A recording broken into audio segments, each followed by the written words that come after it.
வணக்கம். திண்ணைக்கு வந்த சொந்தங்களுக்கு என்னுடைய அன்பான வரவேற்புகள்.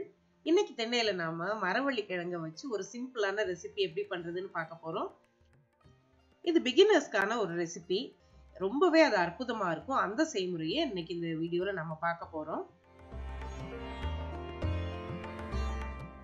இந்த மரவள்ளி கிழங்க கப்பக்கிழங்கு, குச்சிக்கிழங்கு, ஏழலை கிழங்கு இந்த மாதிரி நிறைய பேர்ல சொல்லுவாங்க. இப்ப இந்த கிழங்க இத மாதிரி ரெண்டு ஓரத்தையும் வெட்டிட்டு அதை சின்ன சின்ன துண்டுகளா நறுக்கிக்கணும். ஒரு 2 இன்ச் நீளமுள்ள துண்டுகளா நம்ம வெட்டி எடுத்துக்கலாம். வெட்டி எடுத்துட்டு அதுல ஒரு சின்ன கீரல் போட்டுட்டு நாம அதோட தோலை ஈஸியா உரிச்சு எடுத்துடலாம்.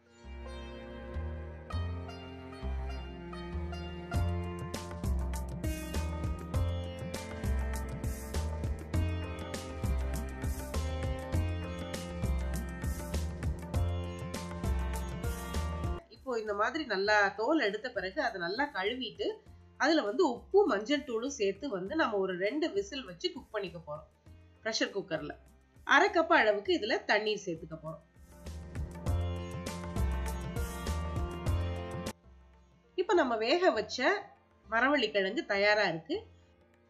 இந்த கிழங்குல நடுவுல நார் மாதிரி திக்கா ஒரு பொருள் இருக்கும். அதை மட்டும் நீக்கிட்டு நாம இதை சின்ன சின்ன துண்டுகளா வெட்டி வச்சுக்கலாம். இப்ப வெட்டி வச்ச துண்டுகளை நம்ம எப்படி தாளிச்சு பொரியல் பண்றோம்னு பார்க்கலாம். இப்ப நான் ஒரு 3 டீஸ்பூன் அளவுக்கு எண்ணெய் எடுத்துட்டு அதுல கடுகு உளுத்தம்பருப்பு போட்டு தாளிச்சிருக்கேன். அதுல 2 காஞ்ச மிளகாய் கிள்ளி போட்டுக்கிறேன். இப்ப காரம் உங்களுக்கு தேவையான அளவுக்கு நீங்க போட்டுக்கலாம். கூட 2 மிளகாய் கூட நீங்க சேர்த்துக்கலாம்.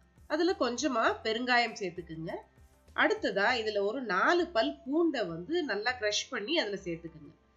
கூடவே தேவையான அளவுக்கு கருவேப்பிலை இதெல்லாம் போட்டு கொஞ்சம் வதக்கிட்டு, அதாவது இந்த பூண்டோட பச்சை வாசனை போகணும் அந்த அளவுக்கு வதக்கிட்டு நாம அதுல வேக வச்சு வெட்டி வச்சிருக்கிற மரவள்ளி கிழங்கு துண்டுகளை இதுல சேர்த்துக்க போறோம். சேர்த்துட்டு இப்ப நம்ம தாளிச்சதோட நல்லா சேர்த்து நல்லா பிரட்டி விட்டுக்குங்க.